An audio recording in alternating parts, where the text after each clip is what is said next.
Good day, everybody. This is the Option Professor here today to talk about recession type investing. And I'll be sharing my opinions and my views. Remember, always consult your brokerage firm and your broker to determine your own suitability and risk tolerance. I'll be going over my opinions and my views, but this is definitely not advice to anybody. So basically, let's get into what's going on right now. As I'm recording this, we are at 4108. We're losing altitude on the S&P. Wanted to give you an idea here on what it looks like on the long-term graph to get the basic view here. The S&P hit its support at 3,800, and it's had a very nice rally. There is some resistance up in this 4150 area, and then further up where will be about 61 will be a Fibonacci correction around 4360. So 4150 and 4360 are two very big numbers to keep an eye on. So do that.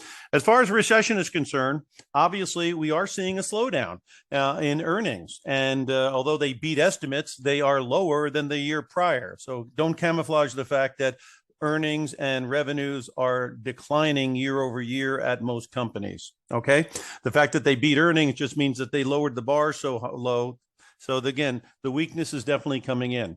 So you want to be prepared if that weakness accelerates into full-on slowdown. So right now we have a slowdown, and the next step would be a recession if it's going to happen. The Federal Reserve has hiked interest rates, but not nearly enough to slow this economy down so far. So if they do succeed, and they tend to succeed with what their objectives are, look what they did to the employment rate. 14% went down to 3%. So if they want the inflation to go down to 2%, a slowdown is probably fairly reasonable in 2023. So how do you prepare for it? Let's take a look. Again, using your common sense, if things were slow, would people go out and buy a bunch of high-end cars? Probably not. Would they just buy any clothing at any store willy-nilly? Probably not. Would they go out and buy a bunch of furniture unless they really needed it? No, they probably wouldn't. So what would they do, and what would they have to do? Well, again, that's where things like the consumer staples and stores that give you good value come in, and healthcare. So some of the things that you have to do, win, lose, or draw, is you have to fill up the car, so energy might be of interest. The second thing is healthcare. If you're sick or you need a Band-Aid, that's not really debatable. Another thing is utilities. Again, if you do need to turn on your lights and your gas and everything else, you're going to have to do that, win, lose, or draw. And then, of course, your consumer staples, which are things you buy every week, win, lose, or draw. These are the areas you'd want to concentrate on. Let me throw you some different ETFs and some different stocks that would meet those priorities. XLP is called Consumer Staples. This is a one-stop shop on things that people buy. Again, toothpaste, laundry detergent, all that kind of stuff, consumer staples. As you can see, this is a 20-year graph. I'll put it into the last 5 years, and you can see that it got hit like everything else, but it's right back up on the bicycle here, and it's been one of the steady climbers. And again, it's going back above the blue line. So that's indicating people might be thinking, let's start getting into the staples. I'll get into some of the stocks that are in there, but that's a one-stop shop. Another one would be on dividends. People like to get a dividend during slower times, and these companies that pay dividends, they are profitable. That's why they have money to pay you a dividend. And some of the companies like Johnson & Johnson have increased their dividend for 60 years. So there's another one you could look at as far as a one-stop shop.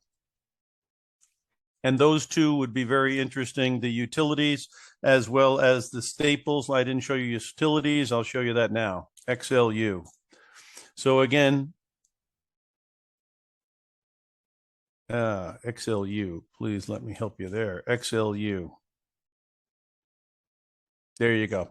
And as you can see on this one as well, it seems to be people are coming back into it, right? They're coming back into it. So utilities and staples, those are two right off the bat, and they do pay dividends. So while you're holding it, whether they go up or down a little bit, boom, you are going to get a dividend, which is income to you. So it's nice to get income off of an investment.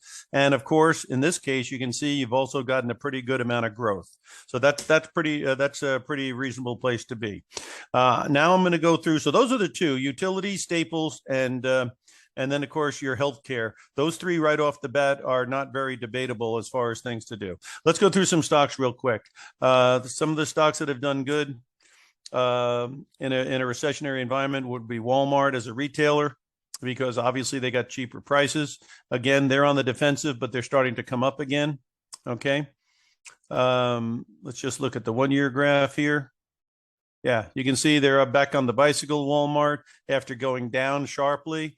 Another one would be Dollar General. So let's go through these fast so you can at least get some names to keep an eye on if, in fact, it's going to be a recessionary environment. Okay, you can see that one's going pretty good too, getting ready for possibly a slowdown in the economy. Johnson & Johnson, again, 60 years in a row raising their dividend. Not really debatable when you need these kind of products. And as you can see, it is starting to get going a little bit as well. Pfizer, if you need medication, you're going to get the medication. So Pfizer is another one that we like here as far as a recessionary type thing. Let's see what it looks like after it stops going around here. There you go. It's starting to get going a little bit, so it's not as far as advanced as others. Merck is another one off the bat. Again, if something needs to be repaired, Home Depot is another one that would probably have a pretty solid situation. That's looking like it's going someplace now. And other ones that would be interesting would be Procter & Gamble. Again, Procter & Gamble are the products that you need to clean the house and do all kinds of things like that. You can see that's starting to get going a little bit here, not as much as Home Depot or the other one.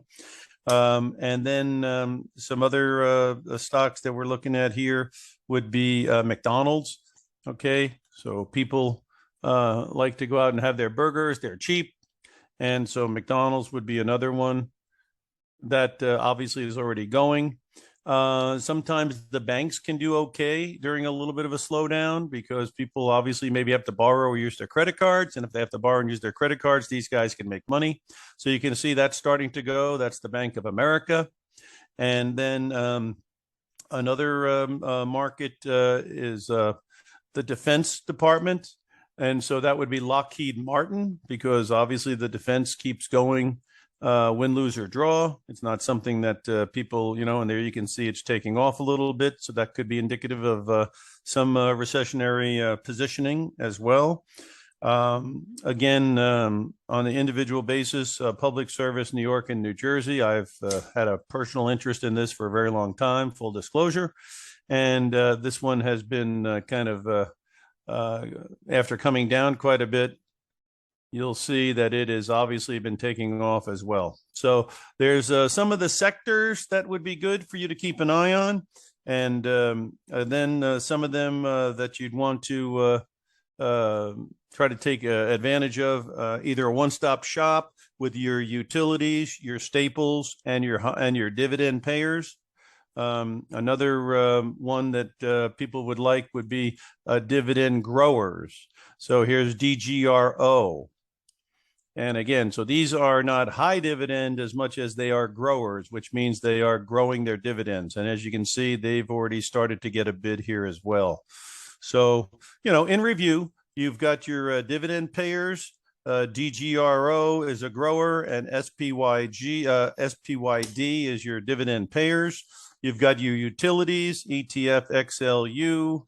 You've got your staples, XLP. And then, of course, you could have some of your energy companies do pretty well because you do have to gas up the car. They are kind of extended and pulling back, but you might keep an eye on some of the energy companies, gasoline companies. We talked about healthcare, which is XLV. And, of course, Johnson & Johnson and Merck, MRK, and Pfizer, PFE would be some of the ones in those areas. Again, your retailers that offer great value and price, your Walmart, WMT, and DG, Dollar General, Dollar Tree, DTR, those would be able to benefit as well. So optionprofessor.com is our website. OPTIONPROFESSOR.com is our website. We do have information to share with you on a one-on-one basis. and you put your information in there and we will contact you. We also have a PDF report we suggest everyone get so they at least understand it. It's called How to Hedge or Protect Your Portfolio Against Market Declines, as well as How to Hedge Upside Surprises, which we obviously saw in the month of July, a pretty big surprise. But if you had a hedge on, it might have been a better situation for you. So go to the website and get the PDF report on how to hedge downside risk and upside surprises. Speak to us about our ideas in this type of an area and other areas. We have over 35 years experience doing it. And obviously we have a lot of knowledge that we've accumulated. We're more than willing to share. Again, thank you very much for listening. And that was my input on how to prepare yourself if, in fact, we are going to be hitting a recession in 2023. This is optionprofessor.com signing off. Thank you for being with us. Good luck and good trading.